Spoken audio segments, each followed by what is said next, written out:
Bismillahirrahmanirrahim.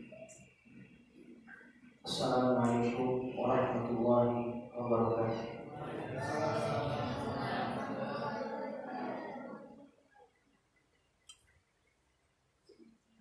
Innal hamdalillah nahmaduhu wa nasta'inuhu wa nastaghfiruh wa na'udzu billahi min shururi anfusina wa min sayyiati a'malina. Man yahdihillahu fala mudilla lahu wa man yudlil fala hadiya lahu. Asyhadu an la ilaha illallah wahdahu la syarika lahu wa asyhadu anna Muhammadan 'abduhu wa rasuluh. Qala Allah ta'ala ya ayyuhalladzina amanu taqullaha haqqa tuqatih wa la tamutunna illa wa antum muslimun. Amma ba'du. Ya ma'asyiral muslimin rahimani rahimakumullah.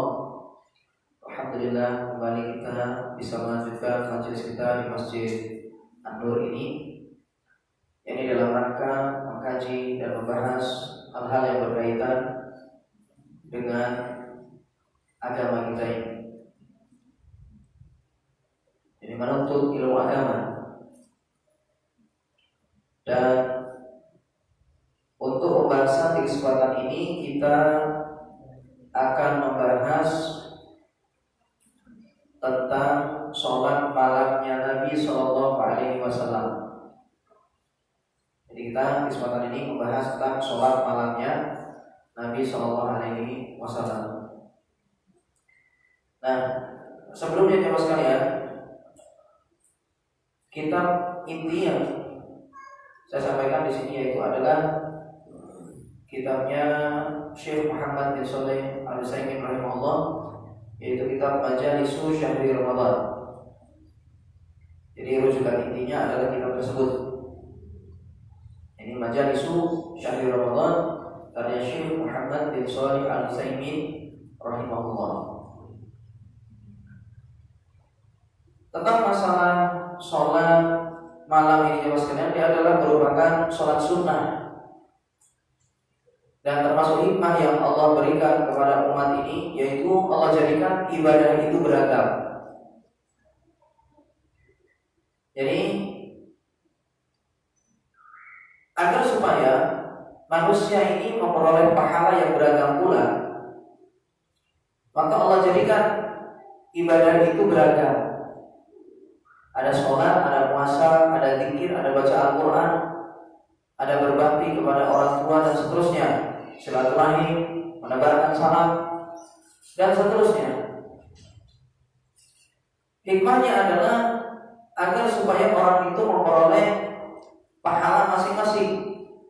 Agar orang itu memperoleh pahalanya sholat, pahalanya puasa, pahalanya zakat, pahalanya haji misalnya,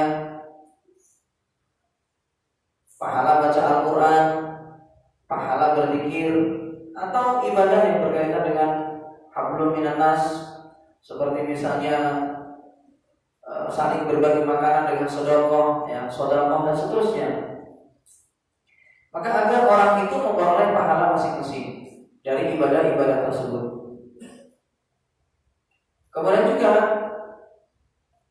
hikmah ibadah itu beragam, banyak macamnya, adalah agar supaya orang itu tidak bosan hanya dengan satu ibadah. Karena kalau seandainya seseorang itu misalnya hanya disyariatkan oleh Allah dengan satu ibadah saja, maka secara tabiat manusiawinya, secara tabiat manusia, maka manusia ini akan bosan dengan ibadah tersebut. Seperti misalnya ibadah itu adalah, misal ini sholat saja, misalnya tidak ada ibadah yang lain, maka manusia akan bosan. Dan akhirnya mereka pun tidak akan mau untuk melakukan ibadah tersebut karena dia bosan. Tapi termasuk hikmah Allah Subhanahu wa taala, Allah jadikan ibadah itu beragam. Sehingga ketika seseorang dia sudah letih dengan satu ibadah, maka dia bisa melakukan ibadah yang lain. Seperti misalnya ketika seorang sholat, ini misalnya ya, seorang itu sholat. Kalau seandainya dia sudah capek, maka silakan dia duduk dan membaca Al-Qur'annya, atau dia berzikir, atau dia berdoa. Atau misalnya menuntut ilmu agama. Jadi misalnya dia kalau sholat capek, bukan sholat wajib ini jemaah. Kalau sholat wajib jelas sama sekali, tidak bisa ditawar kalau sholat wajib itu. Contohnya di sini adalah sholat sunnah itu. Seorang ketika misalnya dia capek dengan sholat sunnahnya, maka silakan dia cari ibadah yang lain. Ya. Seperti duduk di majelis ilmu seperti ini. Karena mungkin sebelumnya sudah banyak melakukan sholat sunnah ya, misalnya. Maka kita misalnya karena sudah capek, silakan dia istirahat dari sholatnya, kemudian dia lanjutkan dengan majelis ilmu. Seperti itu. Jadi ini adalah hikmah yang Allah berikan kepada manusia ini, agar supaya manusia itu tidak bosan dengan hanya satu ibadah. Kemudian juga Allah syariatkan ibadah itu ada yang wajib dan ada yang sunnah. Ada yang wajib yang memang tidak bisa ditawar, dan ada yang ibadah itu sifatnya itu sunnah. Dan hikmahnya atau tujuannya diantaranya yaitu adalah untuk menambah, menyempurnakan ibadah-ibadah yang wajib. Jadi sholat sunnah yang kita kerjakan itu yang sekarang itu adalah sebagai penyempurna dari sholat wajib kita. Karena ketika kita mengerjakan sholat wajib itu, kita tidak lepas dari berbagai kekurangan. Ada kalanya dari sisi kekhusyuannya, mungkin ada kalanya dari sisi ada sunnah-sunnah yang tertinggal, dan seterusnya. Maka dengan adanya sholat sunnah itu, maka akan menjadi penambal, penyempurna dari kekurangan-kekurangan di dalam sholat wajib. Jadi jemaah sekalian, itulah hikmah Allah jadikan ibadah itu beragam, macam-macam. Ya. Dan di kesempatan ini kita fokus kepada sholat malam Nabi Shallallahu Alaihi Wasallam. Tentang masalah sholat malam ini, jemaah sekalian, maka Allah Subhanahu Wa Taala memuji orang yang mengerjakannya. Ya, Allah Subhanahu Wa Taala memuji orang yang mengerjakan sholat malam tersebut. Dan ini hendaknya kita kerjakan jemaah. Jangan cuma kita dengar tentang keutamaannya, Rasulullah mengerjakan, kemudian kita pulang sama sekali tidak mengamalkan. Ini berarti tidak berhasil kita ini menuntut ilmu. Kalau seandainya ilmu itu cuma dijadikan wawasan, hendaknya ketika kita belajar itu pulang kita laksanakan. Kita misalnya di sini sekarang membahas tentang sholat malam, itu hendaknya ketika kita pulang itu kita praktekkan. Jadi jangan cuma didengar, jadikan wawasan, selesai yang di situ, jangan. Jadi hendaknya kita amalkan. Ketika kita bahas tentang sholat malam, berarti itu memang kita ingin memperbaiki diri, ingin memperbaiki ibadah kita, ingin menambah ibadah kita dengan sholat malam itu. Dan karena di sini juga kebanyakan adalah santri, maka jemaah sekalian, santri itu hendaknya berbeda dengan orang-orang awam yang ada di luar sana, yang tidak mengerti, tidak pernah duduk di majelis ilmu. Itu hendaknya tidak sama santri itu. Santri itu mereka berbeda dengan orang awam. Di antaranya adalah santri itu mereka gemar mengerjakan sholat malam, terutama witir. Tidak mau mereka tinggalkan itu. Karena para santri mengerti bahwasanya Nabi kita SAW tidak pernah meninggalkan sholat witir, kecuali karena udzur-udzur yang memang tidak memungkinkan bagi beliau untuk mengerjakannya. Seperti misalnya kalau seandainya bablas, ya, tidurnya misalnya bablas, tidak bisa bangun di waktu malam, misalnya. Maka Nabi SAW tidak mengerjakan sholat witir pada saat itu karena udzur tersebut, tetapi beliau ganti di waktu siangnya. Ketika matahari terbit, masuk waktu duha, dan seterusnya itu, maka beliau ganti sholat malam yang ketinggalan. Rasulullah biasanya itu sholat malamnya itu 11 rakaat. Karena itu yang rutin beliau lakukan, maka ketika beliau ketinggalan di waktu malamnya, beliau tidak mengerjakan, maka beliau kerjakan di waktu siangnya tadi itu sebanyak 12 rakaat. Jadi digenapkan. Seperti itu yang dilakukan oleh Nabi SAW. Jadi kalau malamnya itu beliau tidak kerjakan, maka siangnya beliau ganti. Tapi cuma digenapkan kalau sholatnya itu di waktu siang atau pagi. Jadi seperti itulah Nabi kita SAW. Ya santri mengerti dengan itu. Maka adanya santri itu, mereka tidak mau meninggalkan sholat witirnya.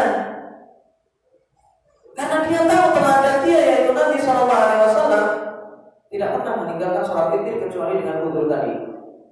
Jadi santri itu jamaah tolong ilmi, penuntut ilmu secara umum, maka tidak sama dengan orang yang sama sekali tidak pernah duduk di majelis ilmu. Beda. Santri itu rajin menegakkan sunnah, menerapkan sunnah Nabi SAW. Mereka berjuang mempertahankan sunnah Nabi SAW agar tetap hidup di muka bumi ini sunnah tersebut. Dan di antaranya yaitu adalah yang harus mereka hidupkan, yaitu adalah sholat malam, terutama sholat witir. Dan ini berlaku sebenarnya bagi seluruh kaum muslimin. Hendaknya mereka itu meniru nabinya, teladan terbaik, memberi petunjuk terbaik, yaitu Nabi SAW. Dan beliau selalu mengerjakan sholat witir, malam-malam bangun, ya, malam-malam bangun, sholat. Allah Subhanahu wa Ta'ala memuji orang-orang yang mengerjakan sholat malam itu. Dalam surah Al-Furqan ayat 63 sampai 64, Allah Subhanahu wa Ta'ala berfirman, "Wa ibadur rahmanil ladzina yamshuna 'alal ardi hauna wa idza khatabahumul jahiluna qalu salama wal ladzina yabituna li rabbihim sujadan wa qiyama." Kata Allah Subhanahu wa Ta'ala, dan hamba-hamba Allah, hamba-hamba Ar-Rahman adalah orang-orang yang berjalan di muka bumi dengan rendah, tidak berjalan dengan agak sombong. Apabila mereka itu diajak bicara oleh orang-orang bodoh, maka mereka mengatakan salam. Ketika diajak-ajak sama orang bodoh, ya, orang-orang yang suka mengejek orang yang mengerjakan, menjalankan ibadah, menjalankan ketaatan kepada Allah, diejek mereka misalnya. Maka hamba-hamba Allah ini, hamba-hamba Ar-Rahman, mereka mengatakan salam, assalamualaikum. Diejek orang sholat jamaah terus, gak kira oleh sego, misalnya ya, sholat malam makin melarat ya. Maka mereka mengatakan assalamualaikum, gak ubris sama orang-orang kayak ini, tinggal, ya, cukup assalamualaikum, pergi ya. Gak urus sama orang-orang yang mengejek dia tatkala menjalankan ketaatan kepada Allah. Walladzina yabituna li rabbihim sujadan wa qiyama, dan orang-orang yang mereka bermalam untuk Rabb-nya dengan sujud dan berdiri, yakni dalam rangka mengerjakan sholat. Dipuji oleh Allah. Orang mengerjakan sholat malam dipuji oleh Allah. Disebut di sini sebagai ibadur rahman, hamba Allah yang maha pengasih. Pujian. Kemudian juga Allah Subhanahu wa Ta'ala berfirman dalam surah As-Sajdah ayat 16 sampai 17. Kata Allah Subhanahu wa Ta'ala, "Tatajafa junubuhum 'anil madaji'i yad'una rabbahum khaufan wa tama'an wa mimma razaqnahum yunfiqun fala ta'lamu nafsun ma ukhfiya lahum min qurrati a'yunin jazaa'an bima kanu ya'malun." Kata Allah Subhanahu wa Ta'ala, lambung-lambung mereka itu jauh dari tempat tidur mereka. Kerjaannya bukan hanya tidur. Orang-orang yang beriman, tempat-tempat lambung-lambung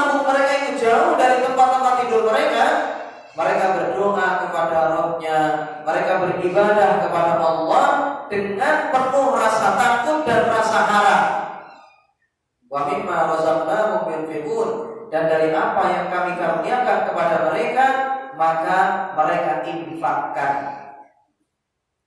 Fala ta'lamu nafsun ma ukhfiya lahum, maka tidak ada satu jiwa pun yang mengetahui apa yang disembunyikan untuk mereka, Allah siapkan untuk mereka. Min qurrati a'yun, berupa pelipur lara, penyejuk mata, bidadari, jazaa'an bima kanu ya'malun, sebagai balasan terhadap apa yang mereka kerjakan. Lihat di sini jemaah sekalian, janji yang Allah berikan kepada orang-orang yang beriman, yang mereka beribadah kepada Allah di waktu malam, dan mereka juga menginfakkan rizkinya, hartanya di jalan Allah Subhanahu wa taala, maka Allah siapkan bagi mereka itu bidadari di surga sebagai hiburan bagi mereka itu. Jazaa'an bima kanu ya'malun, sebagai balasan terhadap apa yang telah mereka kerjakan ketika di dunia. Itu keutamaan yang sangat luar biasa. Apalagi kata Nabi sallallahu alaihi wasallam, afdhalus sholati ba'da fardhati sholatul lail. Salat yang paling utama setelah sholat wajib itu adalah sholat malam. Ingat ini. Sholat wajib itu utama. Kemudian setelah sholat wajib itu, dari sekian sholat yang paling utama yaitu adalah sholat malam. Jadi hendaknya kita itu antusias ketika mengerjakannya itu, karena sholat malam itu adalah sholat terbaik, sholat yang paling utama setelah sholat wajib. Sholat malam itu bangun, dan jangan sekalian antum merasakan kalau sudah sholat malam itu, ketika di waktu paginya, di waktu siang itu antum merasakan dari sisi pikiran, cara berpikir, ya, ketenangan jiwa, kesehatan anggota badan, merasakan ya, penuh dengan keberkahan dengan sholat malam itu. Tetapi kadang sebagian kita itu memang digoda oleh setan. Ketika kita ini ngelilir di waktu malam, setan bilang apa? Terus tidur, masih malam. Ketika bangun lagi, dibilangin sebentar lagi, tidur dulu, istirahat sejenak. Tidur, bangun iqomah. Situ setan itu seperti itu. Belum lagi setan disebutkan dalam suatu hadis bahwasanya setan itu mengikat talinya, buburnya itu di di ubun-ubun, di kepala orang-orang mukmin. Jadi kita sebelum tidur itu jelaskan itu setan itu yang ikat tali di atas kepala kita ini, diikat di sana itu, kemudian dia tiup seperti meniupnya dukun. Sehingga orang ini terus digandoli sama setan. Ketika tidur itu digoda supaya dia itu terlelap dalam tidurnya, kemudian dia tidak bangun untuk sholat malam. Makanya sebutkan dalam hadis itu, ya, setan selalu menggoda. Ketika sudah bangun bilangin, ya, bahwasanya masih malam. Kemudian ketika coba untuk biasa keliling, biasanya kan kurang lebih jam 12 gitu ya. Ngelilir, biasanya orang ini jam-jam segitu tuh ngelilir sama sekalian. Jam 1 itu ngelilir. Ketika ngelilir itu lihat, pikiran kita apa? Oh, masih malam ini. Kan itu kan? Akhirnya apa? Lanjut tidur. Ketika sudah setengah 4 bangun bisa, padahal itu kan layak untuk sholat malam masih. Jam 3, setengah 4. Itu kita ada banyak kesempatan untuk sholat malam, baca Al-Quran pada saat itu. Tapi setan bilang apa? Sebentar lagi, istirahat sejenak. Baring dulu, tutup mata, ya. Tutup mata, bangun-bangun, sholat subuh. Nah, jadi nggak sholat malam akhirnya. Memang begitu setan itu. Jadi hendaknya orang ketika bangun malam itu bergegas, baca doa, ya, zikir-zikir ketika bangun tidur, kemudian berwudu, ya. Dan ikatan-ikatan setan dari jemaah sekalian itu ada 3 ikatan itu kan ya. Ada 3 ikatan. Ketika seorang itu bangun baca doa, terlepas 1 ikatan. Kan itu ya. kemudian berwudu, terlepas lagi satu ikatan. Kemudian ketika sholat lepas semuanya ikatan setan tadi itu. Nah, jadi kita untuk melepas ikatan-ikatan setan itu, buhulnya setan ini, hendaknya kita sholat malam itu. Kalau seandainya tidak sholat malam, ya berarti ikatan setan itu masih melekat. Makanya lihat, kalau tidak sholat malam itu paginya malas ibadah, malas pengajian, malas baca Al-Quran, kerja pun malas. Kalau tidak sholat malam itu semuanya kerjaannya pengen tidur terus, ngantuk. Kalau nggak sholat malam itu begitu, malas. Apalagi ngapal Al-Quran, apalagi baca kitab para ulama, apalagi ikut pengajian, berat. Jadi kalau tidak sholat malam itu begitu, pikirannya itu pengennya itu tidur terus, malas. Jadi dengan sholat malam itu jemaah sekalian, jiwa kita itu akan terdorong untuk melakukan ibadah, semangat untuk melakukan ibadah dengan sholat malam itu. Makanya Nabi SAW bersabda tadi, kata Rasulullah dalam hadis yang diriwayatkan oleh Imam Muslim, afdhalus sholati ba'dal fardhati sholatul lail. Sholat yang paling utama setelah sholat wajib itu adalah sholat malam. Dan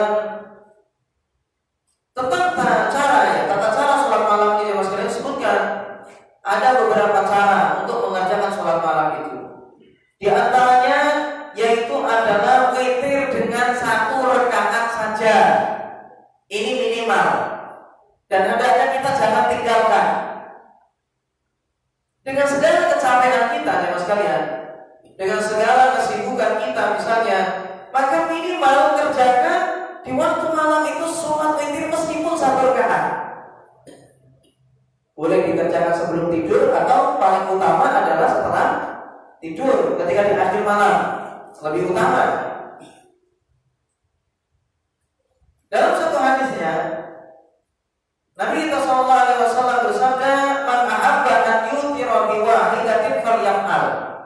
Kata Nabi SAW, barang siapa yang ingin mengerjakan sholat witir dengan 1 rakaat, maka silahkan dia kerjakan 1 rakaat. Masuk gak iso aja ya, cuma 1 rakaat saja. Dibangun kira-kira berapa menit coba ya? Cuma 1 rakaat, ya paling yo 3 menit mari paling. Ya, 3 rakaat, cuma 1 rakaat saja. Kata Rasulullah, siapa yang ingin sholat witir 1 rakaat saja, kerjakan, kata Rasulullah. Dan ini bisa dengan segala kecapean kita, dengan segala kelemahan tubuh kita misalnya ya, karena aktivitas dan seterusnya, minimal 1 rakaat. Jangan ditinggalkan, daripada tidak sholat witir sama sekali, daripada gak sholat sama sekali. 1 rakaat kerjakan.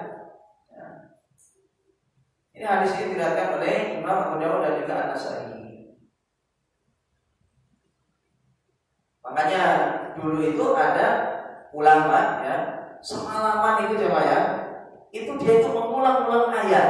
Sholatnya itu cuma 1 rakaat, tapi diulang-ulang terus ulama itu. Ayat itu diulang karena dia merasakan kenikmatan dengan sholat itu ya, dengan ayat tersebut, maka dia ulang-ulang itu ayatnya itu. Sholatnya itu ya 1 rakaat, berdiri, baca terus, diulang-ulang. Tidak ada masalah, boleh seperti itu. Ya. Jadi daripada seorang itu tidak mengerjakan sholat sama sekali, ya setidaknya 1 rakaat. Ya panjang bagus, tidak panjang pun boleh ya Pak. Ya panjang bagus 1 rakaat, tapi misalnya berdiri 1 jam, bagus. Habis itu berapa? 1 juz kira-kira lebih ya. 1 jam dengan baca tartil misalnya, ya Mas, 1 juz berapa jam? Ya setidaknya lah paling lebih ya. Berdiri 1 rakaat. Atau misalnya kalau memang capek ya Mas sekalian, ya baca Al-Fatihah, Qul huwallahu ahad, rukuk sudah. Selesai 1 rakaat ya, rukuk, i'tidal, sujud, duduk, sujud, habis itu duduk, tasyahud, salam. Mari wes, masa gak dilakoni? Hadir 1 rakaat. Ya, iman. Sebagian ulama mengatakan ya Mas sekalian, sholat malam itu hukumnya wajib, minimal 1 rakaat. Sebagian ulama ya mengatakan bahasanya sholat malam itu wajib, meskipun 1 rakaat minimal. Menurut sebagian ulama, ya, meskipun pendapat yang rajih adalah sunnah. tapi emang yang dikerjakan itu. Padahal dia sangat penting sekali sampai sebagian ulama mewajibkan. Dan ada riwayat yang mengatakan bahwasanya barang siapa yang tidak witir maka dia bukan golongan umat Rasulullah. Dalam satu riwayat kurang lebih seperti itu. Tapi hadisnya ini memang diperselisihkan oleh para ulama. Man lam yutir falaisa minna. Siapa yang tidak sholat witir maka dia bukan golongan kami. Tapi ulama tidak mendapat tentang hadis tersebut apakah sahih atau tidak. Makanya sebagian ulama mengatakan bahwasanya sholat witir itu wajib menurut sebagian ulama. Tapi kita misalnya menganggap sunnah maka jangan ditinggalkan. Minimal 1 rakaat. Kemudian yang berikutnya, teman sekalian, termasuk cara sholat witir yaitu adalah dengan 3 rakaat. Dalam satu hadisnya Nabi kita Shallallahu Alaihi Wasallam bersabda, "Man ahabba an yutira bi thalathin falyaf'al." Barang siapa yang ingin mengerjakan sholat witir dengan 3 rakaat, maka silahkan dia kerjakan 3 rakaat. Boleh. Dan 3 rakaat ini teman sekalian, itu tidak duduk kecuali di rakaat terakhir. Ingat 3 rakaat tidak duduk kecuali di rakaat terakhir. Berarti langsung boleh semacam itu.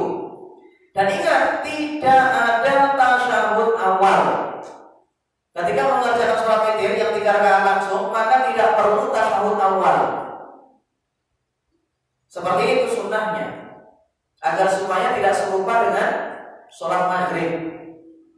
Karena ada larangan dari Nabi SAW sholat witir seperti sholat maghrib. Para ulama memberikan kesimpulan di situ, maksudnya adalah kalau 3 rakaat langsung, maka jangan ada tasyahud awalnya. Langsung di rakaat ketiga tasyahud akhir, salam kemudian. Dan ini adalah cara yang pertama. Dan ini dilakukan oleh Umar bin Khattab. Umar bin Khattab radhiyallahu anhu, beliau itu mengerjakan sholat witir 3 rakaat dan beliau tidak duduk kecuali di rakaat akhir. Ini dilakukan oleh Umar. Kemudian Abdullah bin Umar radhiyallahu anhu, dan ini adalah anaknya Umar, dan beliau termasuk orang yang sangat antusias dalam meniru Nabi SAW. Ibnu Umar ini ya mas kalian, kalau misalnya melihat Rasulullah itu singgah di suatu tempat kemudian buang air kecil, maka Ibnu Umar itu tiru kayak gitu. Setiap kali lewat di tempat tersebut maka beliau buang air kecil di sana. Sampai seperti itu Ibnu Umar itu, saking antusiasnya mengerjakan sunnah Nabi SAW. Apa yang dilakukan oleh Rasulullah maka beliau kerjakan. Nah Ibnu Umar ya mas kalian, beliau mengerjakan sholat witir 3 rakaat diselingi dengan salam, yaitu 3 rakaat dipisah. 3 witirnya 3 rakaat ya, tapi kemudian dipisah. Artinya apa?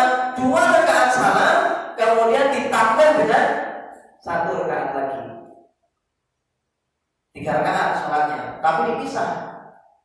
Ya ingat ini witir ini mas kalian, witir. Ibnu Umar lakukan witir 3 rakaat tetapi dipisah. Boleh ya, 2 rakaat dulu salam kemudian 1 rakaat. Ini dilakukan oleh Ibnu Umar ya. Dan itu ada di dalam riwayat Bukhari. Annahu kana yusallimu baina rak'ataini wa rak'atin fil witri hatta kana ya'muru bi ba'dhi hajatihi. Bahasanya Ibnu Umar, ya Abdullah bin Umar radhiyallahu anhu, beliau itu salam di antara 2 rakaat dan 1 rakaat di dalam witirnya, sampai beliau itu memerintahkan sebagian hajatnya. Jadi seperti itu ya, 3 rakaat boleh dengan 1 salam atau dengan 2 salam boleh.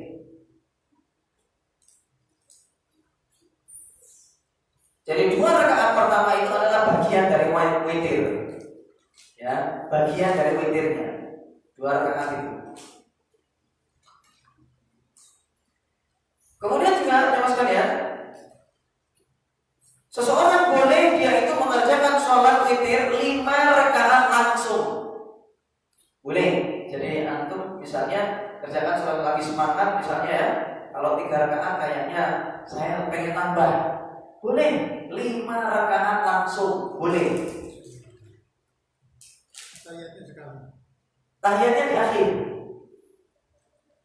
Dalam satu hadisnya Nabi kita sallallahu alaihi wasallam bersabda, "Man ahabba an yutira bi khamsin falyaf'al." Siapa yang ingin mengerjakan sholat witir 5 rakaat, maka silahkan kata Rasulullah. Boleh dengan misalnya di sini ya Mas kalian ya. Kan di sini kan lingkungannya santri ya Mas ya. Artinya kan orangnya ini saja ya yang sholat. Apalagi sudah dengar pengajian cara sholatnya Rasulullah. Itu misalnya jadikan coba ketika terawih dengan cara semacam ini silahkan. Kan semua sudah ngerti hadisnya ya. Silahkan misalnya dicoba.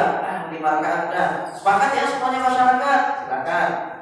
Tapi kalau seandainya masyarakat yang masih gak gelem ya ojo ya. Misalnya masih gak setuju ya misalnya jangan capek dipukul ngorol ya jangan. Saya apalagi masih belum ngerti ya misalnya ya jaga masalah. Tapi kalau seandainya antum semuanya sudah paham, itu semua itu dilakukan oleh Rasulullah, ya silakan kerjakan. Semuanya sepakat, misalnya udah coba. Ketika witir 5 rakaat langsung. Gitu. Makanya kata Rasulullah di sini, "Man ahabba an yutira bi khamsin falyaf'al." Siapa yang ingin mengerjakan sholat witir 5 rakaat, maka silakan dia kerjakan. Boleh. Tidak duduk tentunya ya, tidak duduk kecuali di rakaat akhir. Gimana Bang Idrus? Siap diterapkan ini? Nggak, ini cuma usulan ya Pak ya. Aku nggak maksa ya Pak. Cuma nyampaikan saja. Di sebagian tempat itu diterapkan ya sekalian. Karena masyarakatnya sudah paham semuanya, diterapkan. Aman, tidak ada masalah. Kalau masih komplain opo tukaran nih aliran opo mana nggak ada, bisa ngerti lah di sini. Masyarakatnya udah pada ngerti, tidak ada masalah. Tapi kalau misalnya masih belum banyak yang belum paham ya nggak usah. Bagusnya dua-dua itu sudah. Ya untuk menjaga kemaslahatan. Baik, ini yang berikutnya yaitu 5 rakaat langsung. Kemudian hal tersebut juga didasari oleh hadis Aisyah radhiyallahu anha.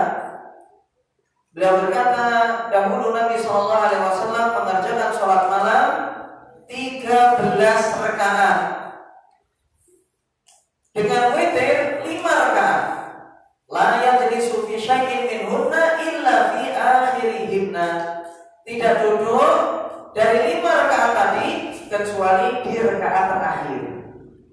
Ini kata Aisyah, hadis ini diriwayatkan oleh Imam Bukhari dan Muslim. 5 rakaat langsung. Boleh.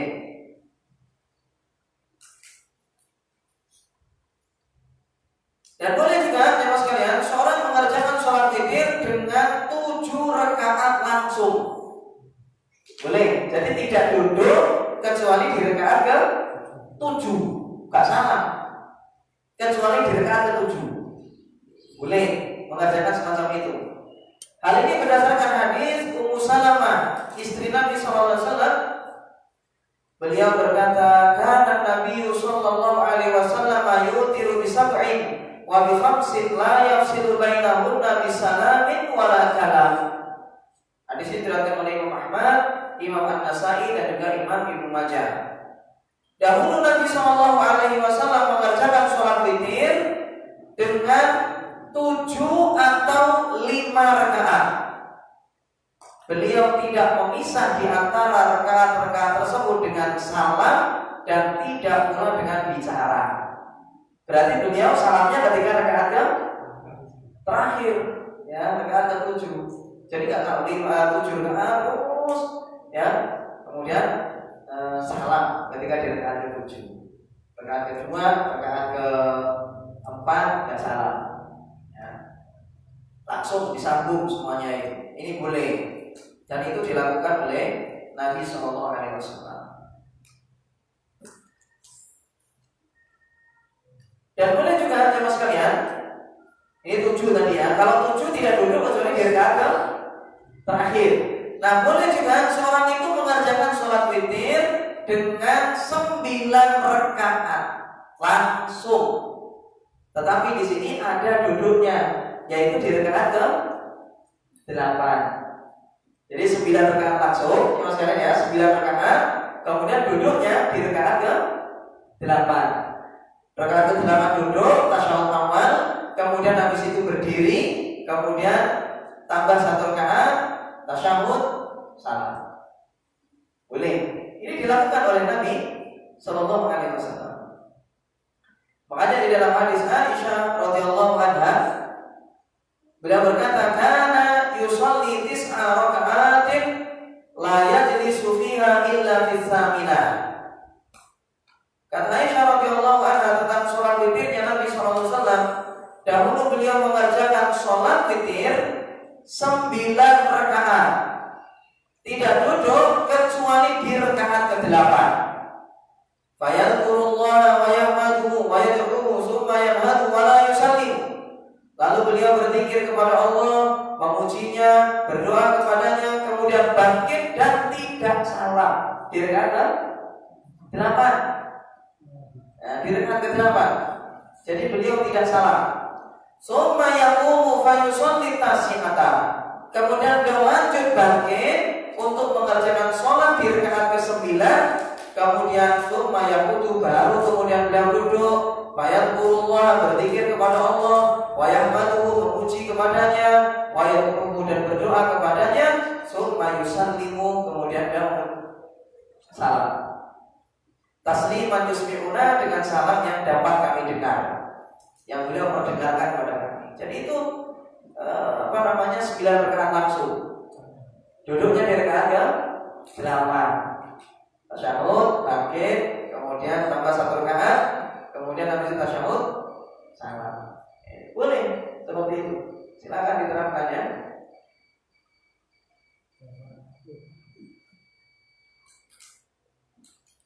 Sehingga panjang dia Pak ya. Jangan sholat diri duduk.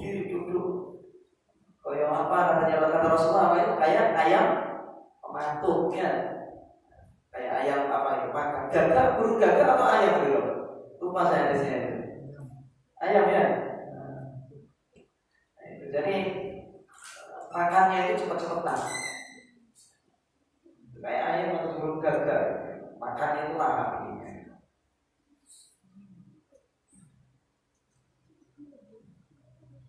Baik, ini diantaranya. Kemudian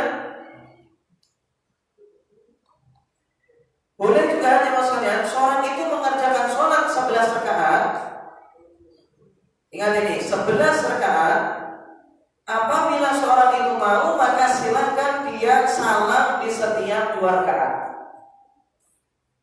Dan ini memang yang biasa dilakukan oleh Nabi Shallallahu Alaihi Wasallam, yaitu sholatnya adalah 11 rakaat. Lalu beliau salam di setiap kali 2 rakaat. 2 rakaat salam, 2 rakaat salam, 2 rakaat salam, sampai 11 rakaat. Dan itu yang dilakukan oleh Nabi Shallallahu Alaihi Wasallam. Ya, seperti sholat yang biasa kita kerjakan. Ya, sholat tarawih itu yang biasa kita kerjakan itu sudah sesuai dengan yang dilakukan oleh Nabi Shallallahu Alaihi Wasallam. Berdasarkan hadis Aisyah radhiyallahu anha. Apalagi juga Nabi kita sallallahu alaihi wasallam bersabda, "Sholatul laili masna. Salat malam itu 2. 2 salam, 2 salam, 2 salam. Ini Rasulullah katakan sholat 11 rakaat, salam di setiap 2 rakaatnya. Ini berdasarkan hadis Aisyah radhiyallahu anha. Kemudian jemaah sekalian, boleh juga seorang itu mengerjakan sholat 4 kemudian 3. Ya, 4 kemudian 3. Boleh mengerjakan itu. Berdasarkan hadis Aisyah radhiyallahu anha, karena Nabi sallallahu alaihi wasallam yusalli arba'an, fala tas'al an husnihinna wa tulihinna yusalli arba'an fala tas'al an husnihinna wa tulihinna tsumma yusalli salasan. Hadis ini diriwayatkan oleh Imam Bukhari dan Muslim.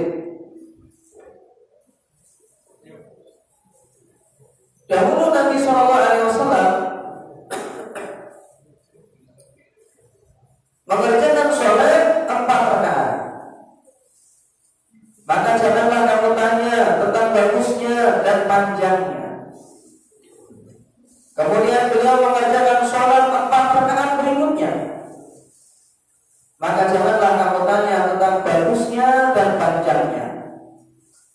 Tsumma yusalli salasan.